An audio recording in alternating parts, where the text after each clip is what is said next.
Muy buenas tardes a todas y todos. Les quiero dar la más cordial bienvenida a esta nueva instancia que en esta oportunidad será un conversatorio internacional en que estamos organizando tanto el equipo de Kimen y el equipo de TecLatam, el Instituto Tecnológico de Latinoamérica. Me está acompañando Juan Patricio Aranda. ¿Cómo estás, Juan? Gusto saludar. Hola Jaime, muy buena tarde. También saludos para toda la audiencia que ya se está incorporando a este conversatorio internacional. Un gusto de tenerlos acá. Adelante Jaime. Estamos con personas que se están conectando de distintos países y ciudades. Les estamos pidiendo que siempre nos cuenten un poquito de dónde se están conectando. Tenemos a personas de Bogotá, Bucaramanga, desde Cuenca, Ecuador, desde Santiago de Chile, desde Costa Rica, Así que vayan contándonos ahí desde dónde se están conectando. El día de hoy tenemos una temática, Juan, muy interesante, ¿no? Para el futuro de la sociedad, para el presente y para el futuro. Bueno, quiero decir para hacer la introducción y luego pasar a lo que nos ocupa y lo que nos interesa y le interesa a toda la audiencia, que es conocer la visión que tienen nuestros panelistas sobre esta temática que hemos planteado, que es acerca de los desafíos y las oportunidades que tiene la formación técnico profesional en nuestros países. De más está decir, porque ya en materia de todas las conversaciones, de todos los webinars, de todos los conversatorios, que nuestros países necesitan desarrollo, que la base ha estado y seguirá estando en la formación, pero nosotros desde Kimen y desde Teclatam, que nos hemos encontrado en trabajo conjunto orientado justamente a la formación de técnicos y profesionales, y sobre todo a pensar que esa formación se va a fortalecer y va a tener calidad cuando se hace desde la formación docente, desde la formación de quienes son los protagonistas de desarrollar, de crear conocimientos, competencias en los profesionales que se van a desarrollar en nuestra sociedad. Desde esa mirada que nos encontramos, hemos decidido en esta ocasión actuar juntos para tener una visión, justamente desde nuestros equipos de colaboradores, desde nuestros expertos, de qué es lo que la sociedad necesita en términos del desarrollo de las profesiones, de las tecnologías, de las tecnicaturas, y cómo esa necesidad de la sociedad la podemos cubrir desde la formación con los que son los protagonistas. Por eso que hemos invitado aquí a estar presentes, a escuchar, a preguntar a quienes dirigen estas instituciones educativas, a los docentes de las mismas, y en esta ocasión también a poner en el panel, a poner en la visión a quienes hemos anunciado, ¿no es cierto?, desde un principio, que son nuestros tres brillantes panelistas de esta tarde. Así que sin más introducción que esa, Jaime, yo creo que podemos partir con lo que a todos nos interesa, que es escuchar a los expertos y poder preguntar y poder participar también activamente de este seminario, de este webinar internacional. De hecho, Juan, efectivamente, quiero contarles a todas y a todos que a través del chat pueden ir preparándonos sus preguntas para cada uno de los panelistas, ¿ya? Cuando cada panelista va a realizar una breve ponencia, una breve presentación, y vamos a atender inmediatamente las dudas que puedan surgir para ese o esa panelista. Así que a través, ya sea a través de la opción de preguntas y respuestas, Q&A, que tiene habilitado Zoom, o ya sea el chat también, se pueden exponer sus inquietudes o sus aportes también. Así que, sin más, Juan, vamos a comenzar con el primero de nuestros panelistas, ¿cierto? Que en esta oportunidad estamos hablando de Juan Enrique, voy para acá, Jaime Enrique Rodero Trujillo. Bueno, Jaime, colega, tocayo mío, es magíster en prospectiva y pensamiento estratégico. Es mentor, consultor y speaker internacional on Design of the Future. Qué interesante, el diseño del futuro. Así que, Jaime, por favor, bienvenido a esta ponencia y a que compartas contigo esta visión del futuro. Por favor. Hola Jaime, muchas gracias por esta invitación. A Kimen, a Teclatam, Juan Aranda, muchas gracias. Un gusto, maestro. Gracias. Y a mis compañeros de panel, aquí a Juanjo y a Paula, bienvenidos a este espacio. Voy a permitirme empezar ya que el tiempo es breve y voy a compartir mi presentación. Espero lograr en 10 minutos hacer algo sustancioso. Voy a tratar de en los primeros 10 minutos generar una contextualización. Por el tiempo breve voy a ser muy rápido, ya que son documentos o estudios que están a sus disposiciones.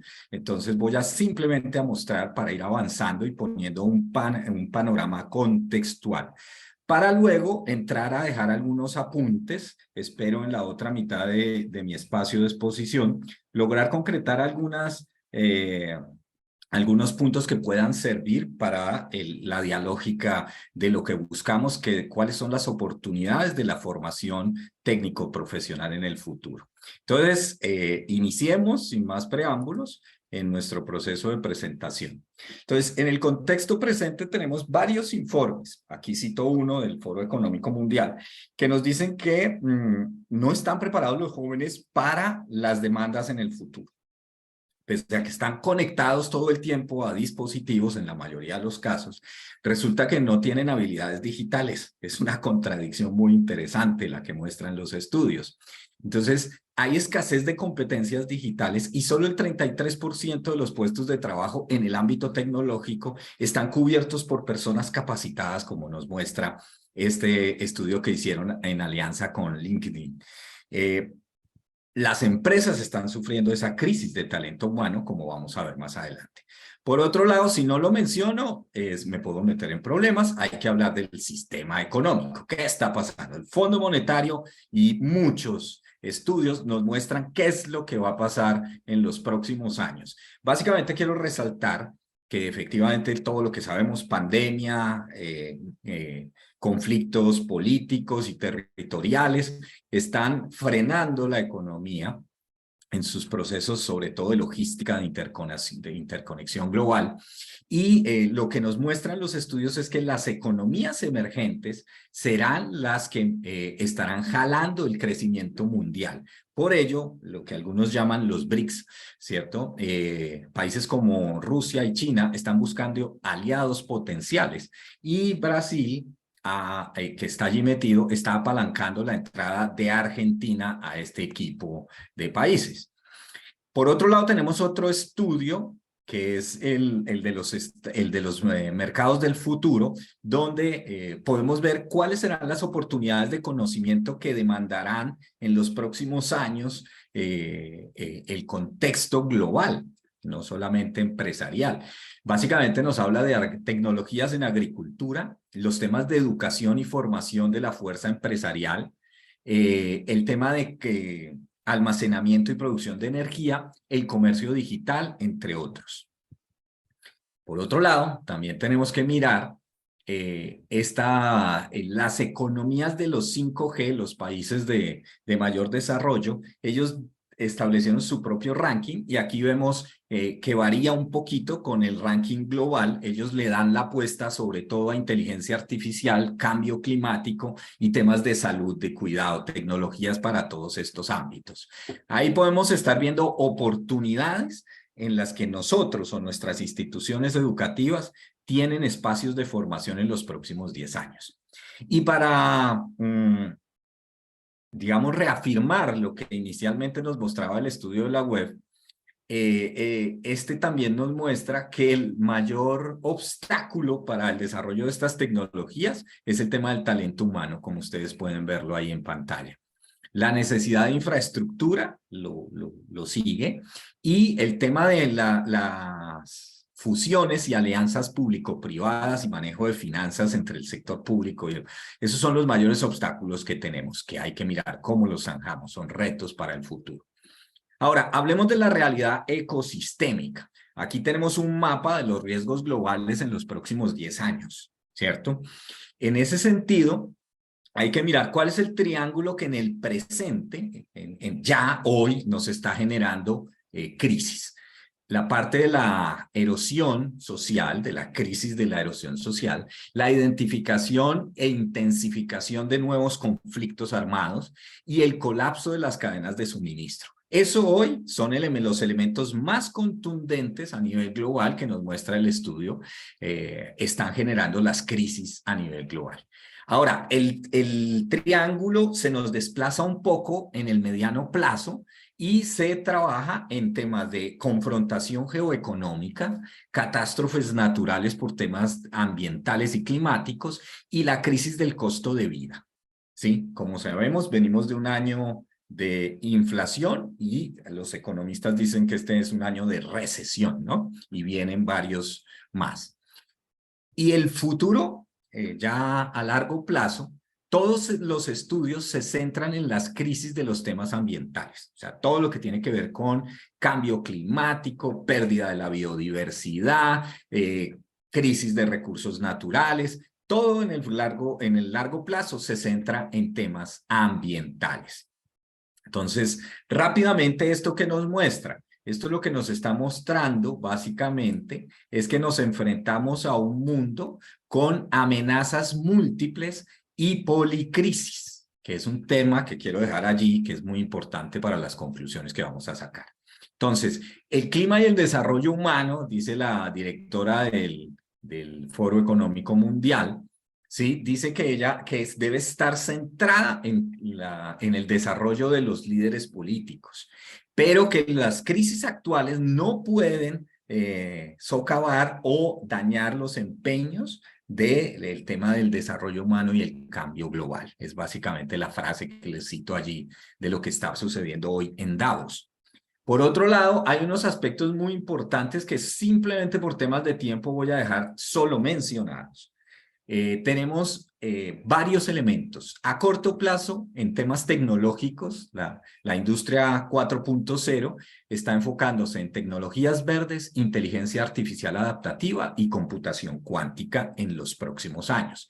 Luego, la convergencia de nano, bioinfo y cognotecnologías generarán fuertes desarrollos en las realidades múltiples, es decir, virtualidad, realidades mixtas y aumentadas, y todo lo que tiene que ver con metaversos.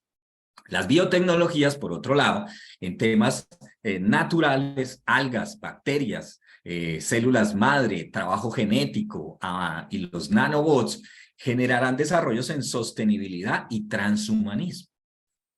Y por otro lado tenemos la tercera vertiente fuerte de desarrollo tecnológico será la transformación digital y la virtualización. Todo el tema de códigos, velocidad de procesamiento, analítica de datos, el tema de la ciberseguridad y la privacidad.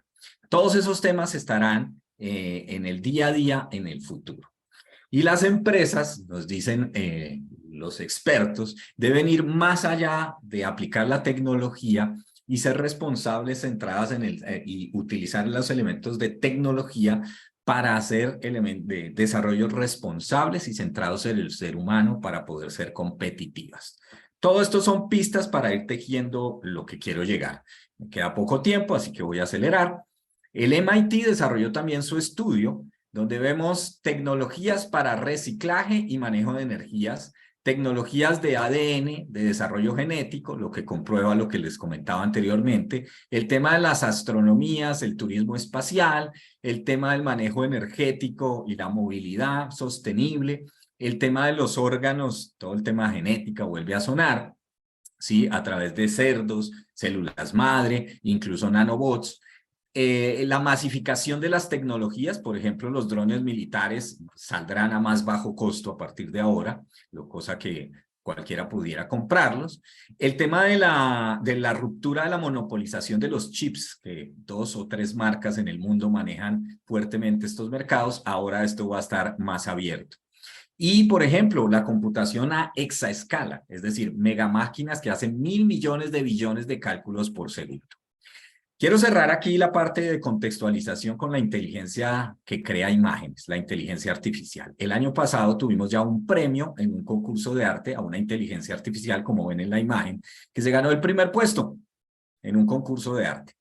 Este personaje que ustedes ven, que es un joven, Sam Altman, es el creador de este ChatGPT que está desde noviembre volcando las redes sociales.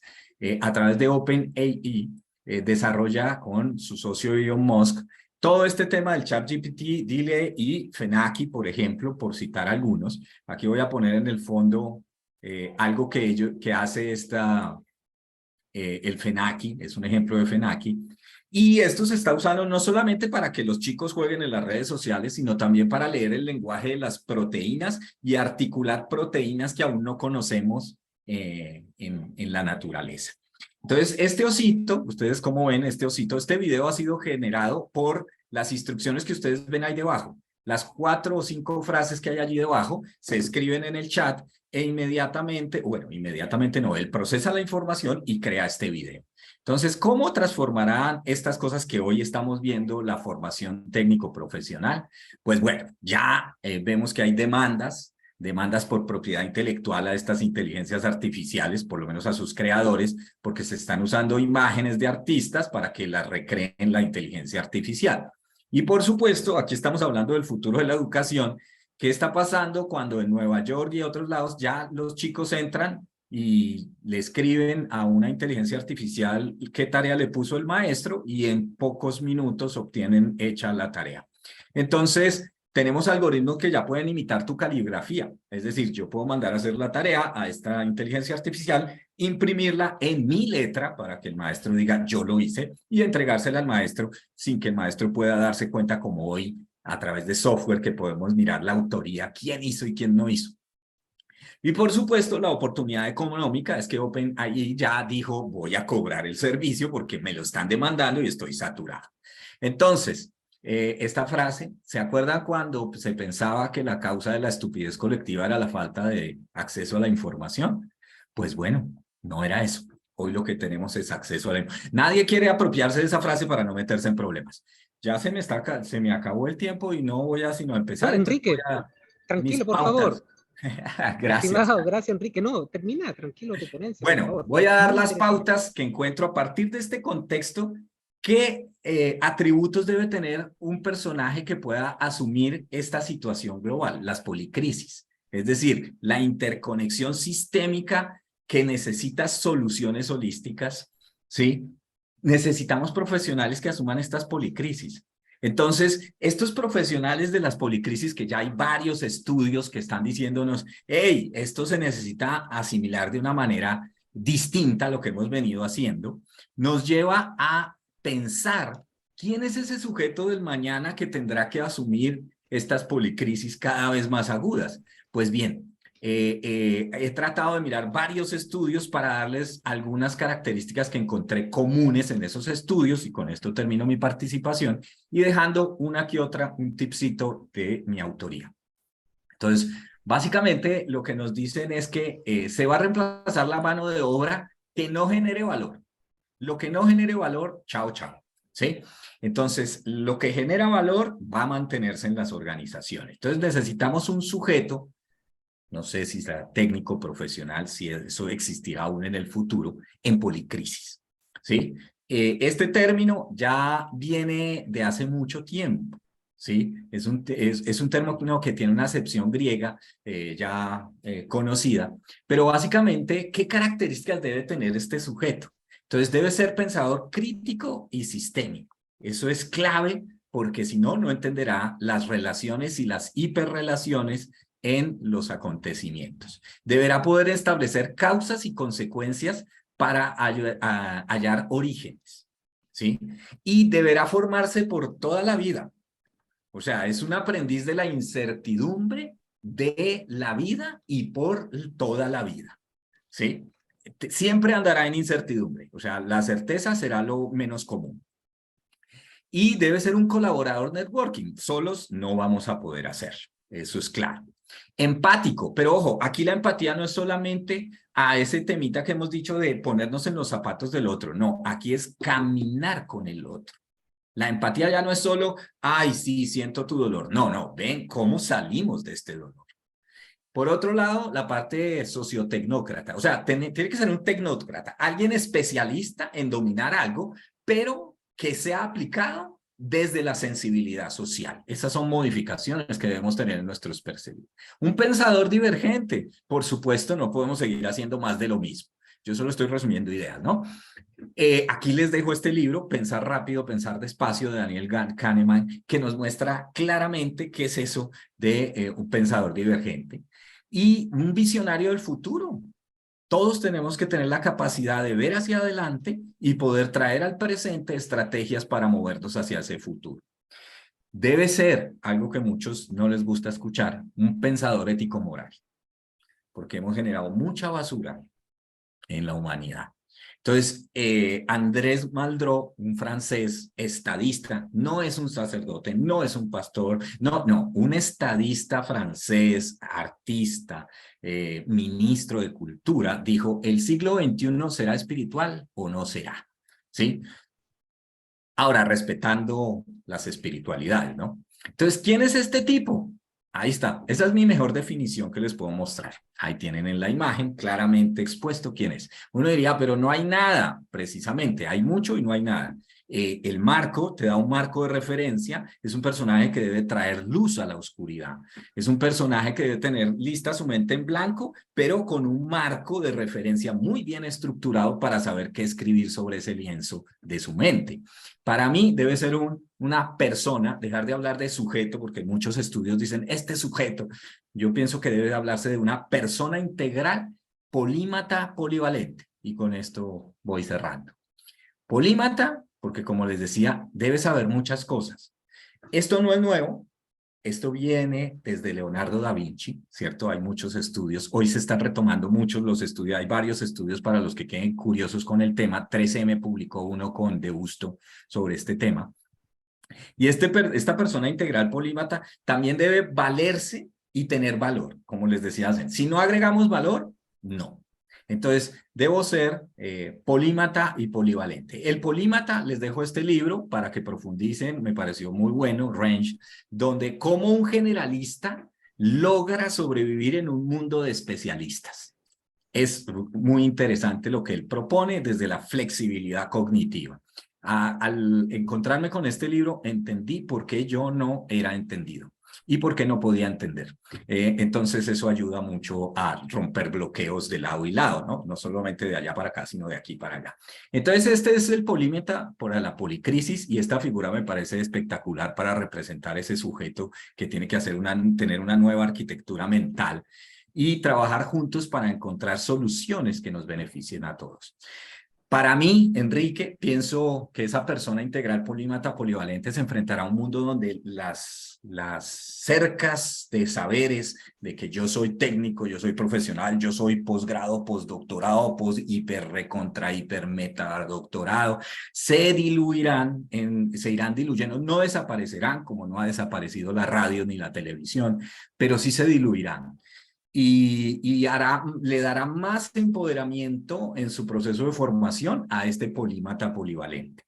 Entonces, pues básicamente es un personaje que tiene que romper la transdisciplina y marcar la diferencia en todos estos riesgos y en todas estas crisis globales. Así que muchas gracias, me pasé como 5 minutos, pero bueno. Gracias Enrique. Mira, han llegado algunas preguntas muy interesantes, pero hay una en particular que te queremos hacer, y es que de cara a esta persona integral, polímata, polivalente, que esté preparado y preparada para las policrisis, ¿no es cierto?, que estamos viviendo. Pareciera un poquito abrumador desde la perspectiva de lo que conocemos hoy del sistema educativo, ¿no? ¿Dónde crees tú que están nuestras posibilidades de aquí a 5 años de que el sistema educativo pueda comenzar a orientarse, ya a desarrollar caminar hacia estas nuevas tendencias? ¿Dónde sientes tú que están las principales oportunidades, y si tú has visto ya casos de instituciones que están comenzando a navegar en esta dirección? Pues Jaime, gracias por la pregunta y menos mal yo estoy aquí como independiente, como polímata polivalente, no represento ninguna institución para poder darte respuesta. Y creo que esta charla informal, formal, nos lleva a que las mayores oportunidades están en nuestros mayores defectos, en trabajar como instituciones educativas y como docentes formadores en nuestros mayores defectos. Es decir, nosotros tenemos que empezar por trabajar, por ejemplo, nuestro orgullo académico de creer que las acreditaciones solo las poseemos las instituciones que nosotros llamamos seriamente científicas, cuando vemos que los chicos se están yendo a otro tipo de instituciones que no son tan necesariamente con conocimientos estructurados de producto de investigaciones, pero ellos están moviéndose hacia eso. Entonces la pregunta es, ¿los dejamos irse y seguimos con nuestro orgullo aquí diciendo que es que nosotros somos los que sabemos? ¿O nos movemos un poco hacia ellos a extenderles la mano y escucharlos y decir, hey, ¿cómo tú nos estás viendo? ¿Cómo esa persona que viene de la educación secundaria nos ve a nosotros como instituciones educativas? Y yo creo que es importante, voy a decirlo entendiendo el significado de las palabras, agachar el oído para romper nuestros egos y poder ser sensibles a lo que la realidad de los chicos están mostrando en el mundo. Bueno, Enrique, te queremos dar las gracias. Hay más preguntas. Yo personalmente tengo muchas más preguntas para abrir la conversación. Creo que ha estado sumamente interesante. A ver si vamos proyectando un encuentro mucho más profundo para hablar del polímata, de nuestro futuro polímata polivalente, de él y la profesión en el cual tenemos que transformarnos, ¿no es cierto? Así que muchas gracias, Enrique, y me encantó eso de diseñador de futuro, ¿eh? Diseñador de futuro, muy bien, porque yo lo había dicho diseñador, pero no, eres un diseñador. Gracias, Enrique, por compartir esta visión del futuro en el sistema educativo que tanto nos interesa. Así que te dejo, Enrique, y por favor, Juan, adelante, por favor, cuéntanos quién sigue en esta ronda de presentaciones. Sí, claramente no era un error de ortografía lo que escribió ahí el maestro, ¿no? El diseñador. Bueno, está poniéndose interesante este conversatorio. El formato, les recuerdo, es ponencia, una pregunta que seleccionamos, pero las que siguen llegando las vamos a acumular para un panel final y planteársela a quien corresponda, digamos, a cada uno de nuestros panelistas. Yo tengo el orgullo de presentar a mi profesora, ¿no? De quien fui alumno en el curso de formación en la herramienta Kimen, y que ha motivado que estas dos instituciones, Kimen y Tecla TAM, estemos juntos hoy día. Paula Vergara, largo sería hacer toda la presentación, injusto para el tiempo que le vamos a dar para exponer, solo decir que es una emprendedora innata, experta en innovación tecnológica, para la educación específicamente, con una amplia trayectoria en el desarrollo de proyectos tanto en el ámbito empresarial como actualmente en el ámbito de la formación y la educación. Paula Vergara, de Kimen. Muchas gracias. Eh, eh, Esto es un gran desafío después de ver esta extraordinaria presentación de Jaime Enrique. Em, Sobre todo porque nos plantea muchos elementos que son del futuro. Yo voy a volver un poquito hacia atrás, hacia el presente.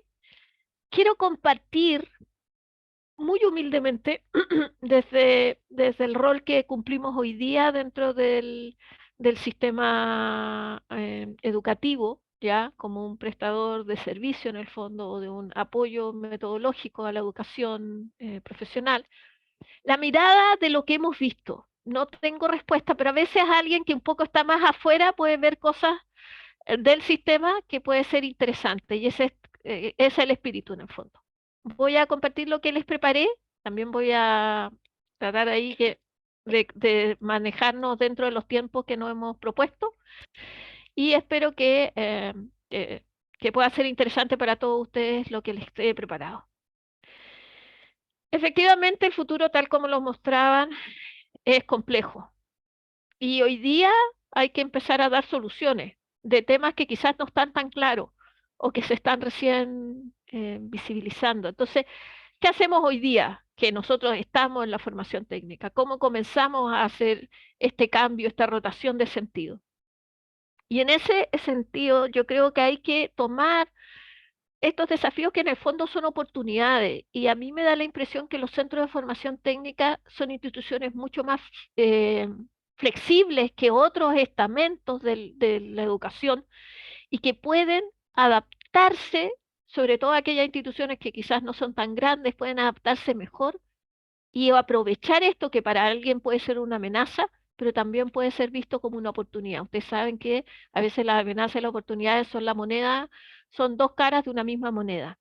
Quise poner tres en honor al tiempo y una es justamente el tiempo. Hoy día claramente las personas quieren invertir menos tiempo en obtener títulos.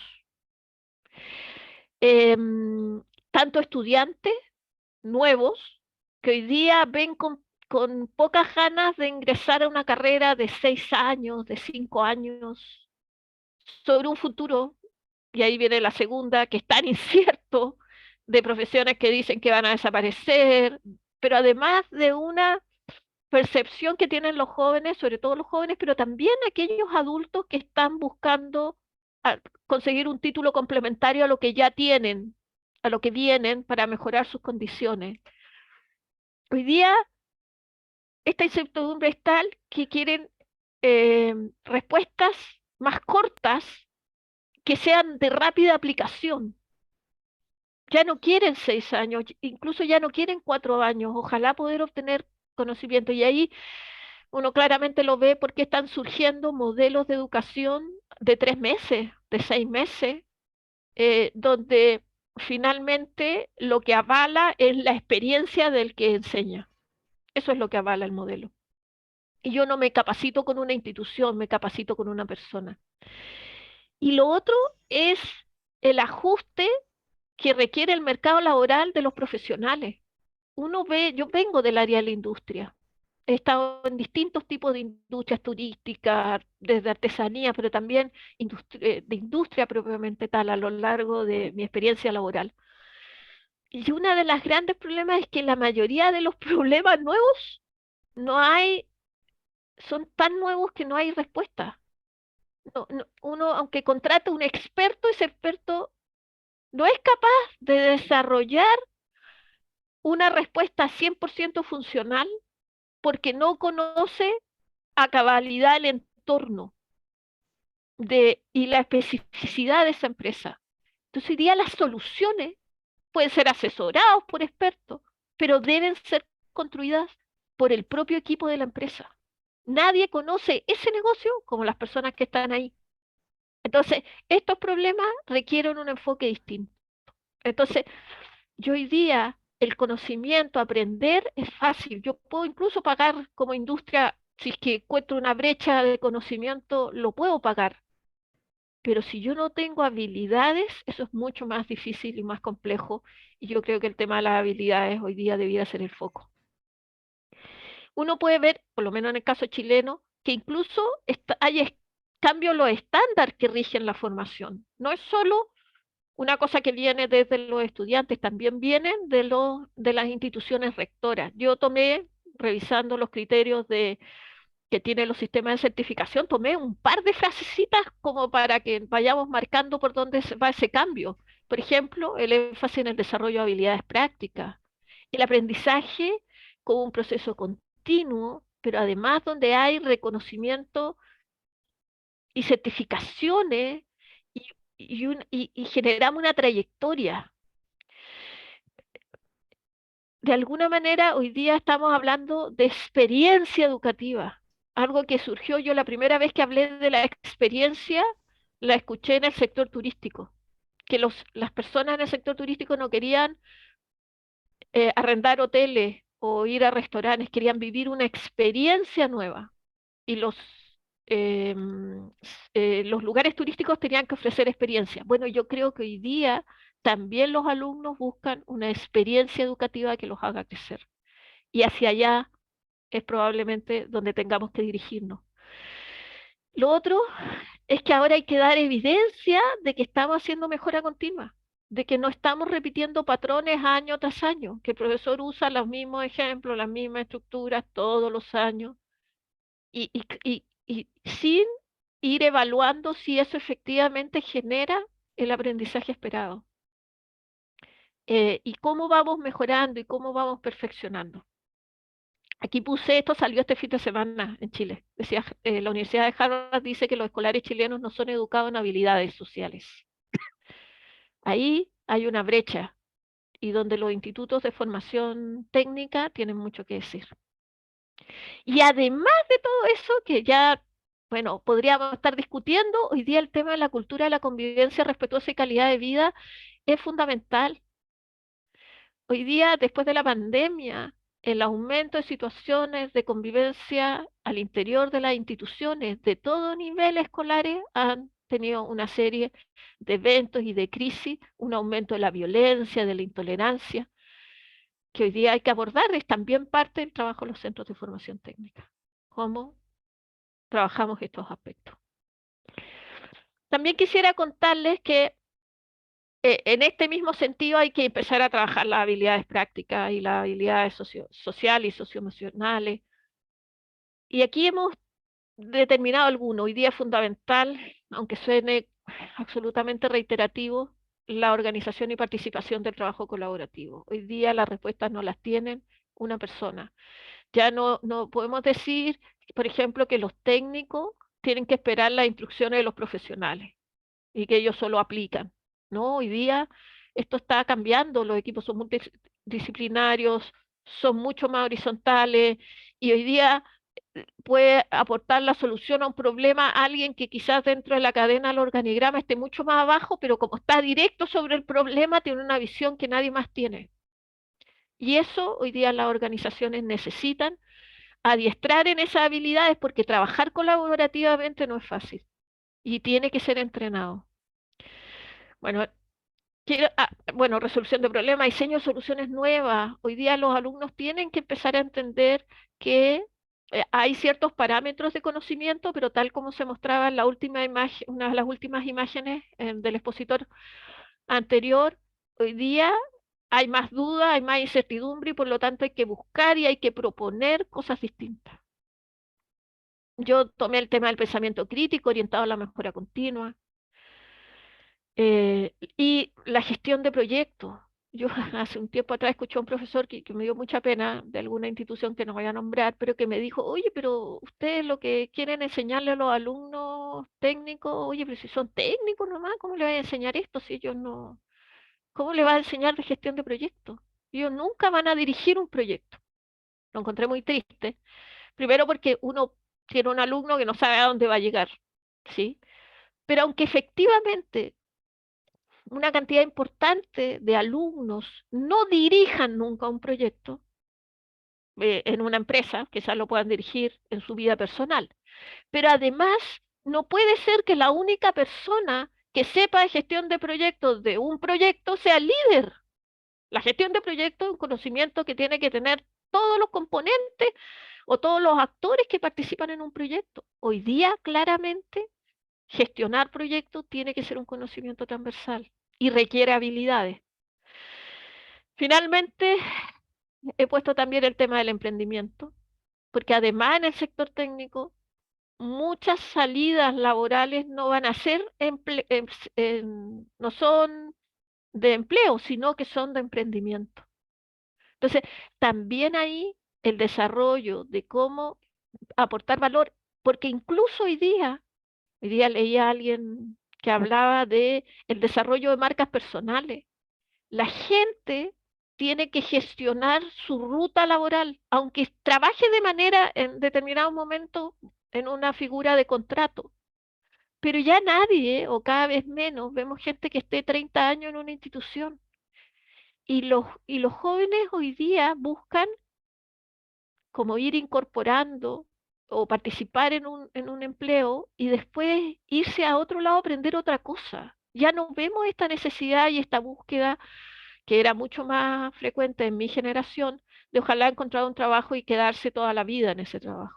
Hoy día, estar haciendo lo mismo 30 años, yo lo veo en mis hijos que ya son jóvenes, dice, uy, qué lata. No, pues yo estaré ahí 2, 3 años hasta que aprenda lo que tenga que enseñarme ese negocio y yo aporte lo que tenga que aportar a ese empleo, pero después quiero avanzar, quiero ir a otro lugar. Entonces, el emprendimiento es un elemento que yo creo que es básico, aunque ese alumno nunca se convierte en un empresario, ¿sí? Pero hoy día el tema del autoempleo es fundamental manejarse en estos conceptos. Bueno, y además todo el ámbito emocional que aporta la convivencia, el tener elementos de autocontrol, de controlar las emociones, de saber gestionarlas, pero también del autocuidado, etcétera, también son elementos que hoy día es necesario desarrollar, potenciar, adiestrar como parte de la formación profesional. Bueno, ahora, esto es súper bonito, uno habla con harta gente, pero dice, oye, pero ¿cómo lo hacemos? Pues, o sea, porque todos podemos estar de acuerdo o no estar de acuerdo con mayor o menor énfasis en estos temas, ¿cómo avanzamos?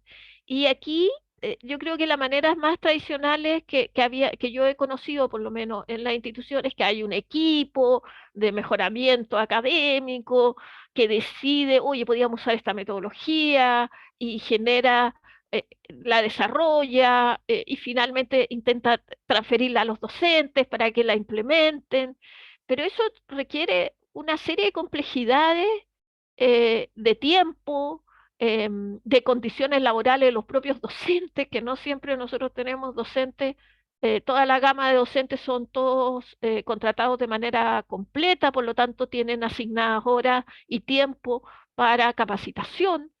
Muchos del sistema está basado también en part-time, o profesores que están contratados para hacer un determinado ramo. em, y no es que eso sea malo per se, porque muchas veces eso nos permite atraer gente que dedica solo unas horas a la capacitación y tiene una gran experiencia práctica y actualizada de lo que está pasando en el mercado laboral. Por lo tanto, esos profesores también son un enorme aporte al sistema. Em, entonces, ¿cómo lo hacemos? Y aquí yo creo que la tecnología está siendo hoy día un muy buen aliado, ¿sí? Y lo que nosotros creemos y lo que nos mueve y nos hace levantarnos todos los días a seguir luchando en este aspecto y en seguir mejorando, tiene que ver con que las instituciones identifiquen soluciones tecnológicas que se están desarrollando muy a pulso, por lo menos en este país, con muchas ganas, para colaborar en acelerar los procesos de adaptación que permitan adoptar mucho más rápido a un conjunto de docentes más grande una nueva metodología de trabajo. ¿Por qué? Porque empaqueta aquella parte de la metodología que es la más compleja, que es la aplicación, es el ejemplo, es el estado o el estado de situación donde nosotros tenemos que involucrar. Eso lo puede hacer un docente sin tecnología, pero requiere tener habilidades, tiene que tener competencias para generar ese entorno. Y no todos los docentes, sobre todo en el ámbito de formación profesional, cuentan con esas competencias. ¿Ya?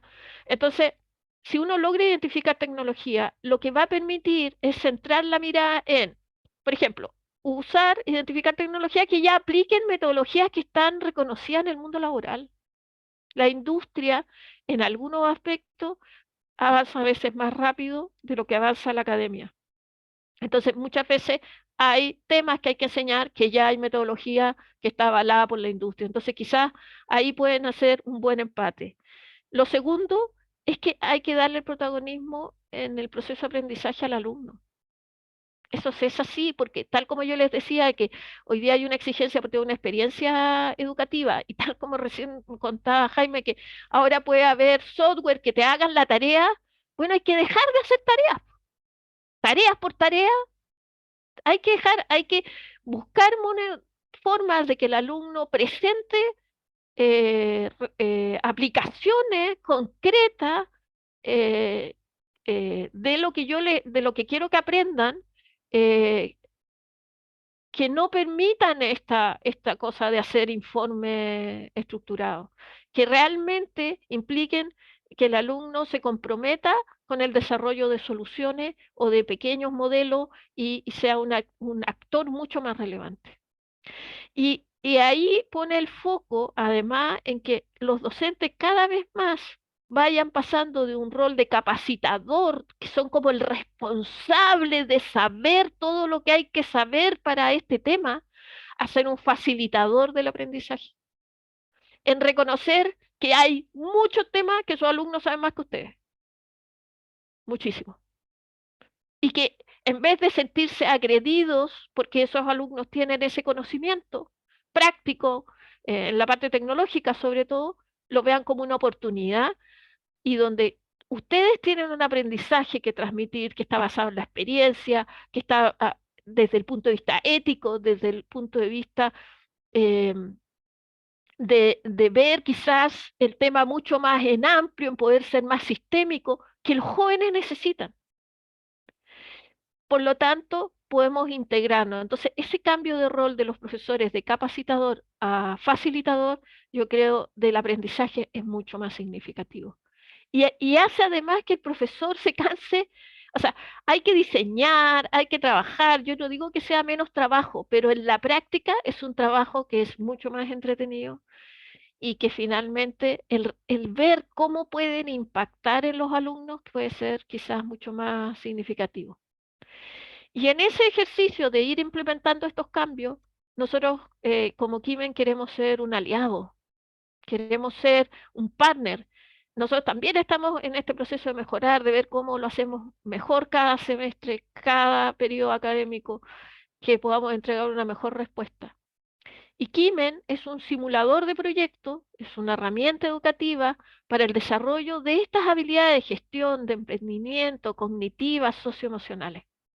Yo no sé si todos los que están aquí conocen Kimen. Me voy a permitir mostrarle una demo cortita de un minuto y Paulita, medio. ¿Sí? Paulita, sí, creo que no No alcanzamos nos ya. damos. Ya, solo No. quiero para terminar, gracias Jaime. Quiero contarles para ir terminando por el tiempo. Primero que nosotros hemos desarrollado todo un banco de proyectos que están desarrollados basados principalmente en el PMP, pero también en la ruta del emprendimiento, que tenemos 15 proyectos de distintas áreas: ruta de construcción, salud, tecnología, emprendimiento, industria y finanzas. Y por último, decirles que Kimen tiene un blog donde estamos constantemente trabajando contenido para ustedes, gratuito. Y ahí en algún momento a mí me pidieron establecer cuáles podían ser 10 ámbitos donde nosotros aportamos como parte de la formación. Yo definí 10, había, yo creo que la apertura, nuevos desafíos, el manejo tecnológico, hay mucho mito con la capacidad tecnológica de los alumnos. A veces son consumidores de redes sociales, pero no necesariamente tienen un manejo tecnológico adecuado. Kimen les va a aportar a la vinculación con la realidad, les va a permitir integrar los contenidos, no solo con los contenidos que ustedes les enseñan, sino con los que ellos traen de su vida, y además empezar a entender lo importante en la parte técnica, el factor humano. Y el factor humano es un elemento que a veces, cuando nosotros enseñamos mucha parte técnica, se nos queda afuera y los alumnos no logran entender que después, sobre todo en su ámbito laboral, van a tener que interactuar con más personas y que esas personas tienen intereses, tienen objetivos y que ellos tienen que vincularse y entender ese mecanismo y generar alianzas para el logro de los objetivos. Bueno, les agradezco mucho todo el tiempo que han dictado y eso es lo que les tenía preparado para hoy. Muchas gracias para ti, Paula, por esta brillante exposición. Vamos a seguir con el formato, tratando también de hacer economías en el tiempo. Y yo te quiero hacer una pregunta que la he complejizado, tal vez la respuesta es más simple, porque estoy tomando lo que en algún minuto expuso Enrique, lo que has expuesto tú, que nos va dando una suerte de perfil de competencias que deben tener nuestros estudiantes hoy día, futuros técnicos y profesionales.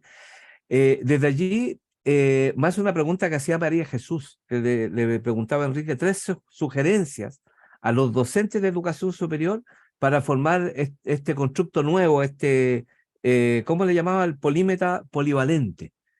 Y por otra parte, Luis Cayuqueo, también ahí lo pueden ver en el chat, hacía una pregunta relacionada con lo que te planteo desde esta perspectiva ahora. ¿Cuáles son las competencias, así como en 3 líneas cortas, que debiéramos encargarnos los docentes de desarrollar, de hacer un esfuerzo de un upgrade para poder estar a la altura de esa formación? Porque bien lo han dicho ambos expositores, estuvo y está de moda hablar de los nativos digitales, pero no son nativos desarrolladores, no son nativos innovadores, sino que son nativos usuarios o consumidores de tecnología, de aplicaciones que alguien desarrolla. Evidentemente que la razón de aquello es porque quienes formamos la sociedad, la casa, la escuela, las instituciones, los docentes, no estamos, ¿no es cierto?, canalizando la disponibilidad de esa tecnología para el buen uso y para el uso provechoso, digamos, y dinámico, tanto de los estudiantes como de los futuros técnicos y profesionales en que se van a convertir. Para Teclatam sería interesante poder incorporar, nosotros tenemos una maestría en docencia para la formación técnica. ¿Cuáles debieran ser 3 competencias esenciales que debiéramos formar e invitar a formarse a los docentes para este futuro que ya está, que ya no es pasado mañana, es ahora? A ver, mira, yo creo que si alguien quiere ver el tema de habilidades sociales, eso lo está diciendo de la UNESCO hacia abajo, cuáles son las competencias que hoy día es necesario formar para el siglo XXI, pero yo me quedaría, si me pides que en tres, yo creo que el trabajo colaborativo, la inteligencia emocional y el pensamiento crítico. Ok. Muchas gracias, Paula, por tu ponencia. Seguimos adelante. Dejo a Jaime entonces para presentar a nuestro próximo panelista expositor. Muchas gracias, Juan. Y de hecho, efectivamente, tu pregunta era más compleja que la respuesta. Sí, Sí, y la así lo respuesta de anticipé. Paula, la respuesta de Paula fue muy precisa. Sí, no, y interesante, Juan, que no has mencionado demasiado lo del programa de maestría, ¿no? Para formar a educadores que vienen de la práctica, que son especialistas técnicos muchas veces, o que somos especialistas en algunas áreas, pero que nadie nos ha formado para formar gente, ¿no es cierto? Y me imagino lo importante de que este programa aborde precisamente el desarrollo de esas habilidades para ser mejores formadores, mejores facilitadores. Así que bueno, Eso es.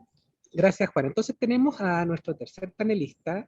No le vamos a asignar la responsabilidad de que recupere él mismo el tiempo en que nos hemos excedido. No vamos a ser tan injustos, ¿ya?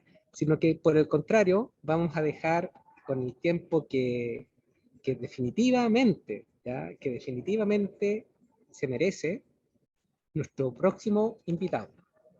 ¿Bien? Aquí tenemos entonces, para cerrar nuestro panel, a Juan José Gutiérrez. Él es psicólogo y diplomado en biología cultural. Qué interesante. Mentor, consultor y conferencista internacional en formación técnico-profesional. Así que, Juan José, el escenario es tuyo.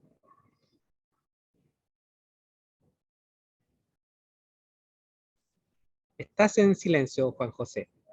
Ahora sí. Hola, buenas Fantástico. tardes a todas y todos, a todos. Yo quiero agradecer primero que nada a Kimun y a Tecla Tam por esta invitación, poder encontrarme con Enrique y conocer, ¿no es cierto?, a la profesora Paula. Me dieron un tremendo marco, ¿no es cierto?, de conversación para poder trabajar lo que me solicitaron el día de hoy. Yo voy a ocupar solamente los 10 minutos para dejar un espacio mayor para las preguntas. Me pidieron hablar del perfil del docente y las competencias requeridas. Entonces, como ustedes ven, en las dos presentaciones anteriores se tocaron esos temas y van a ver cómo, sin habernos puesto de acuerdo, sinceramente, va a haber mucha coherencia entre las tres presentaciones. Para iniciar, yo voy a partir de mi experiencia, ¿no es cierto? Yo soy psicólogo de formación inicial y he trabajado muchos años en los ámbitos de innovación, creatividad y emprendimiento. Entonces, mi formación inicial tuvo que ver con el tema de ser o de formarme y luego formar a facilitadores de aprendizaje. Entonces, si nosotros pensamos me quiero enfocar en las competencias del docente técnico, y si pensamos que lo que tienen que hacer esas y esos jóvenes técnicos en un periodo corto, ¿cierto?, de tiempo, porque como dice la ley, nueva educación, la formación técnica es de ciclo corto. No estamos hablando de una formación universitaria, estamos hablando de una formación técnica de ciclo corto. Lo que hay que hacer es facilitar el aprendizaje. Entonces, recurrí a mis manuales. Voy a ocupar un material de Amauta, de una organización justamente de Colombia, profesor Enrique, sobre facilitadores, y se hizo un estudio a nivel latinoamericano en los años 2000 sobre las competencias del facilitador. Y simplemente las quiero nombrar. Y miren ustedes, porque tiene que ver con las preguntas que estaban haciendo María Jesús, ¿no es cierto? Y el señor David Cayuqueo, no me acuerdo, Luis creo que se llamaba, Luis. sobre lo que estaban preguntando al final. Entonces, de las 6 grupos de competencias, porque esto se desglosa en un mayor número de subcompetencias, las 6 más relevantes que un grupo enorme de facilitadores a nivel latinoamericano sistematizaron en los años 2000 son estas 6.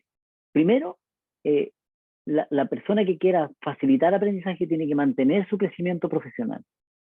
Este tema de ser busquilla, de tener que aprender más, tiene mucho que ver, ¿no es cierto?, con esto, no solamente porque el contexto se mueva, sino porque le nace desde dentro el querer saber más, querer conocer, querer aprender. Lo segundo es crear alianzas colaborativas. ¿Con quiénes? Con sus propios aprendices, con la comunidad, con los padres de los aprendices, con los tíos, los abuelos, etcétera, etcétera, con las juntas de vecinos. De alguna manera este facilitador de aprendizaje nos enseña en un vacío cultural, sino que integra a través de alianzas colaborativas el contexto. Cuando trabaja, no hace clases particulares, ¿no es cierto? El facilitador de aprendizaje habitualmente trabaja en un grupo, por lo tanto, crea un clima de participación que se conecta con la quinta de abajo, ¿no es cierto? Tiene que tener conocimiento, por lo tanto, de desarrollo de dinámicas de grupo.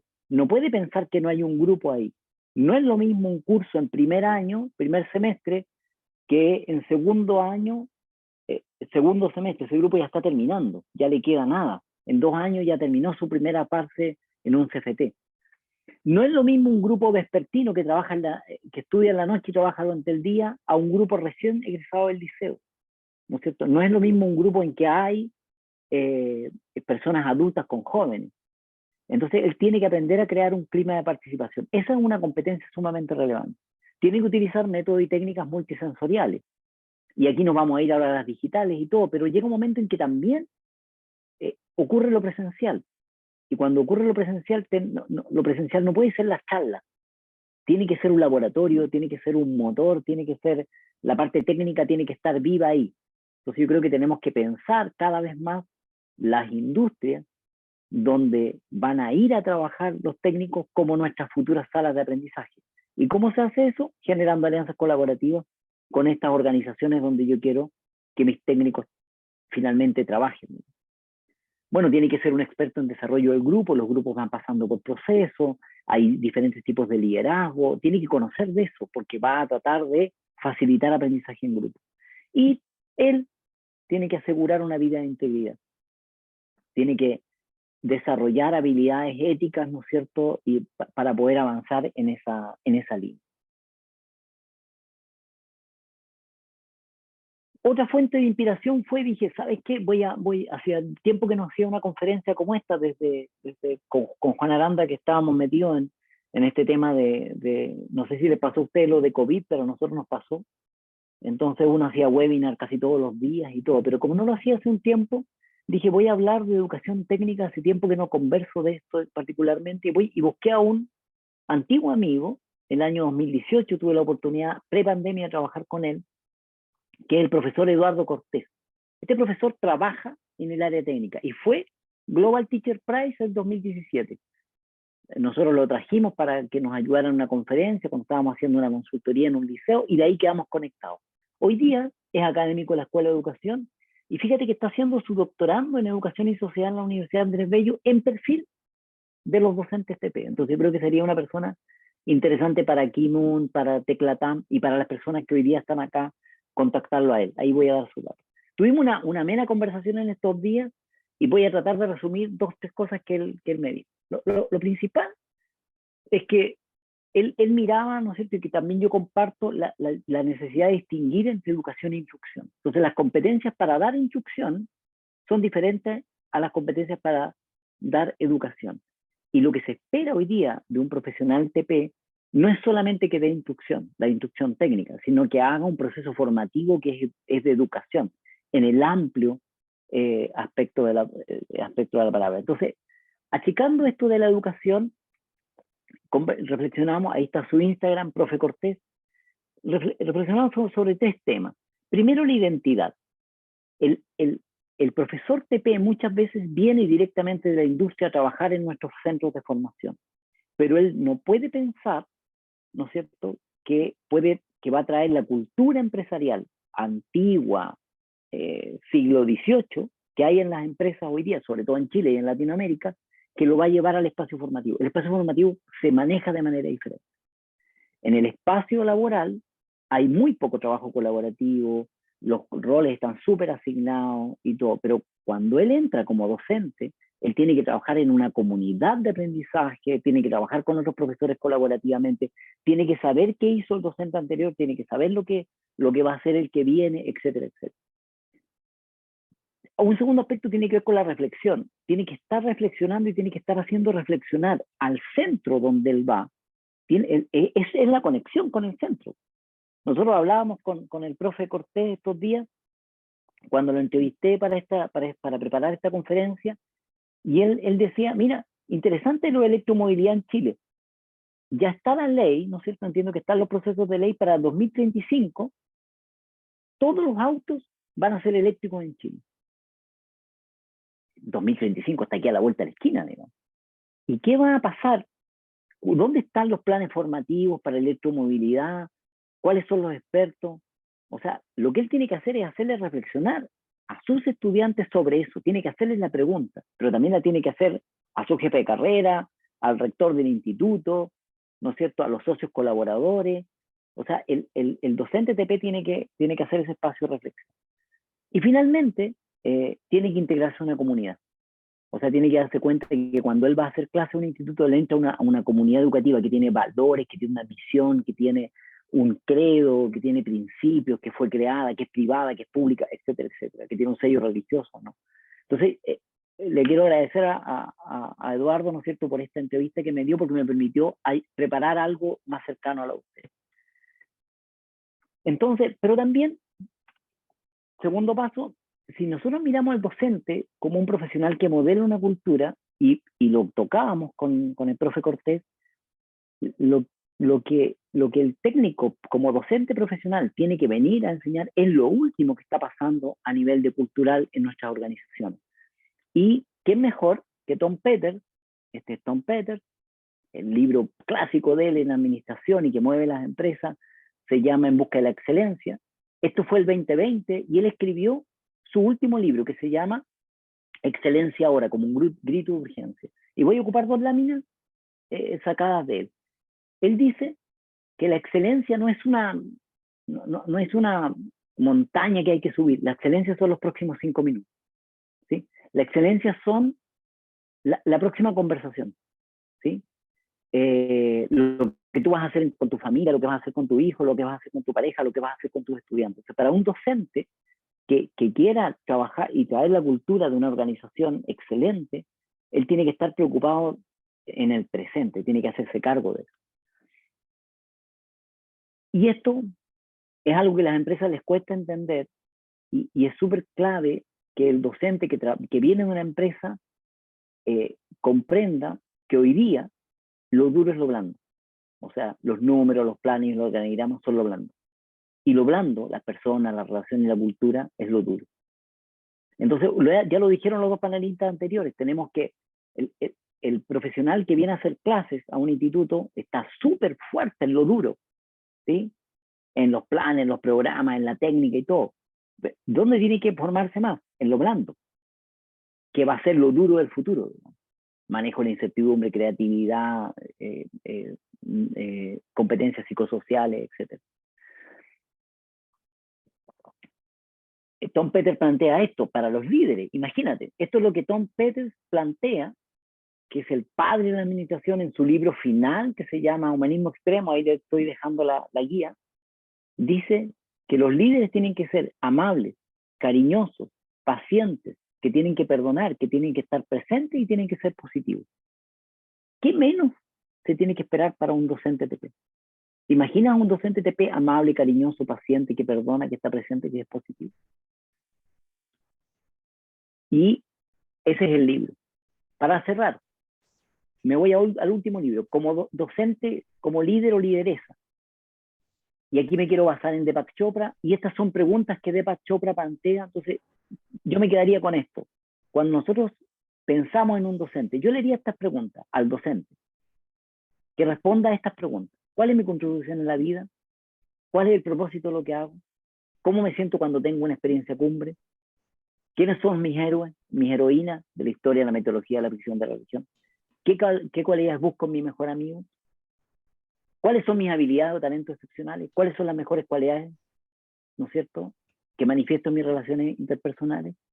Entonces yo le preguntaría, esto es de Deepak Chopra, el alma del liderazgo, al docente. Y aquí, con estas 3 imágenes, ¿no es cierto?, quiero dar cuenta de lo que me pidieron. O sea, cuando uno habla de competencias, yo miraría esto, miraría las competencias del facilitador, miraría, ¿no es cierto?, lo que hablábamos con el profe Cortés y siguiendo, ¿no es cierto?, a Tom Peters sobre la excelencia, esto de lo blando, de que lo blando es lo duro hoy día, y miraría las habilidades que plantea Deepak Chopra. Como ustedes ven, está muy vinculada a las competencias del facilitador. Eso es lo que quería compartir con ustedes. Muchas gracias. Estimado Juanjo, ha sido muy inspiradora tu charla, y de hecho conecto con lo inicial que tú mencionaste, más o menos con estas palabras que no las memoricé, pero es decir, la espiritualidad es en este siglo, o si no, no es, o no lo fue, ¿no? Sí. Y nos terminas contando cuáles son aquel sello distintivo del facilitador, de la facilitadora. Y no son habilidades técnicas, sino que tienen que ver con el ser humano, con el ser persona, con el sentir, ¿no es cierto? Y de hecho queríamos preguntarte, porque hay varias personas acá, algunos docentes, que se sienten también un poquito muy desafiados, un poquito desalentados quizás a alguien respecto a este futuro que nos han planteado los tres panelistas. Entonces yo quería preguntarte, Juanjo, ¿cuál sería, crees tú, por dónde debiera comenzar el sistema educativo técnico profesional? ¿Cuál debiera ser ese primer paso que dé?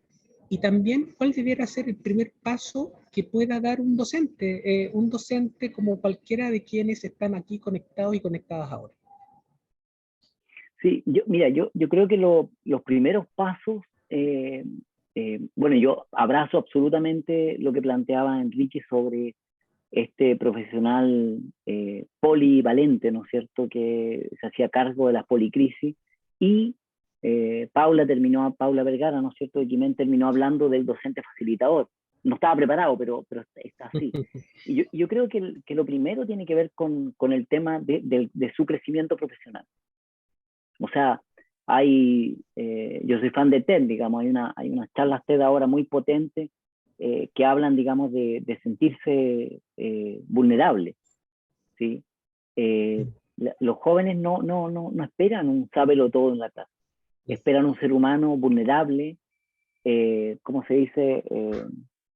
Flexible, sensible, que pueda navegar con ellos. ¿Sí? Vamos todos en el buque, ¿no es cierto?, navegando este mar que se está poniendo cada vez, estos triángulos de las Bermudas que nos mostraba Enrique. Entonces, ¿cuál es el primer proceso? Yo miro las competencias del facilitador, y la número 1 es mantener el crecimiento profesional, y la última es mantener una vida de integridad. Entonces yo creo que el docente técnico no tiene que mejorar sus habilidades técnicas en electricidad, en mecánica o en cualquiera que sea el área técnica que va a trabajar. Eso ya no maneja, por algo además lo eligieron en un instituto X. Pero cuando llega ahí ya deja de ser técnico, eléctrico, mecánico, pasa a ser psicólogo, mamá, docente, facilitador, pasa a ser lo mismo que pasa a ser un jefe, o cuando lo transforman en líder y le ponen un grupo a cargo. Si tú agarras un vendedor, lo que se dice, tú tomas a tu mejor vendedor de zapatos y lo pones a cargo del equipo, ¿no es cierto?, de vendedores de zapatos. Esa persona ya no es más vendedor. Esa persona es coordinador, es facilitador, es un líder. Por lo tanto, el desarrollo personal es sumamente relevante. Por ejemplo, si la persona va a hacer clase 5 años y durante 5 años está trabajando en su desarrollo personal, es increíble lo que él o ella pueden cambiar. Entonces, esas habilidades, esa sería mi número 1 por donde partir. Y lo segundo, solamente para cerrar, que eso no se hace solo. Yo creo que también lo dijo Paula en un momento, también lo tocó Enrique. Esto es un tema absolutamente de colaboración. O sea, esto yo no lo podría haber hecho solo. Yo aporté, ¿cuántos fueron? 11 minutos. La presentación de Paula yo la quiero, la de Enrique también, porque me aportaron un montón de cosas. Tomé fotos, tomé apuntes aquí de lo que estaban diciendo ellos. Y ustedes tampoco lo pueden hacer solo. Esto no lo puede hacer Tecla Tam solo, ni Kimun solo. ¿Sí? Tenemos que irnos enredando, porque así viene el mundo. Es súper complejo. Eso. Muchas gracias, Juanjo. Y bueno, antes de terminar también, leer un poquito una intervención de María Jesús. Dice Paula, bueno, a la audiencia, uno de los temas que mencionaste y que es muy importante es el autocuidado. Si los docentes nos autocuidamos, se lo podemos enseñar a nuestros estudiantes mediante nuestro ejemplo. Lastimosamente, muchos docentes enseñan a ser técnicos estresados, estresadas y malhumorados, malhumoradas. Gracias, María Josefa, en la línea precisa, María Jesús, en la línea precisamente de lo que estamos, de la reflexión de Juanjo. Así que, bueno, Juanjo, te doy la más, te agradezco enormemente por esta instancia, y pasamos a las palabras de cierre, ¿no? Sin antes olvidar que les dejamos una pequeña encuesta para que la puedan completar. Esta encuesta nos permite recibir su feedback, nos permite planificar y entender también las próximas actividades que vamos a realizar, donde esperamos tener próximas oportunidades con estos panelistas de lujo. Así que muchas gracias, Juanjo, y te dejo las palabras de cierre, Juan Patricio. Sí, sí, yo creo que agradecer a todo el equipo que ha estado tras bambalinas, haciendo posible, como dice Juanjo, nadie podía haber hecho esto solo, somos muchos, de pronto podemos ser más que los que asistieron, ¿no es cierto?, a este conversatorio, pero precisamente en nuestro primer encuentro juntos, vamos a continuar por esta senda. Estoy absolutamente seguro que con los panelistas de lujo que hemos tenido, la audiencia ha quedado satisfecha, se nos han planteado temas que, como lo dijo Enrique hace un rato, lo dijo ahí en el chat, ¿no? Es para que reflexionemos. No hemos resuelto nada. Si alguien quería encontrar respuesta, posiblemente se lleva más preguntas. Y esa era la intención. Gracias a todos los que participaron, a nuestros panelistas y a las instituciones también que hicieron posible Kimen y Teclata. Fantástico, muchas gracias, y nos estamos viendo pronto. Probablemente en febrero no tengamos actividad, que es un mes de vacaciones en algunos de los países de Sudamérica, así que, pero ya estaremos en marzo con nuevas actividades. Así Muchas es. gracias, Juan, y a todas y a todos, un gusto, y nos estamos viendo pronto entonces. Hasta la próxima. Hasta pronto.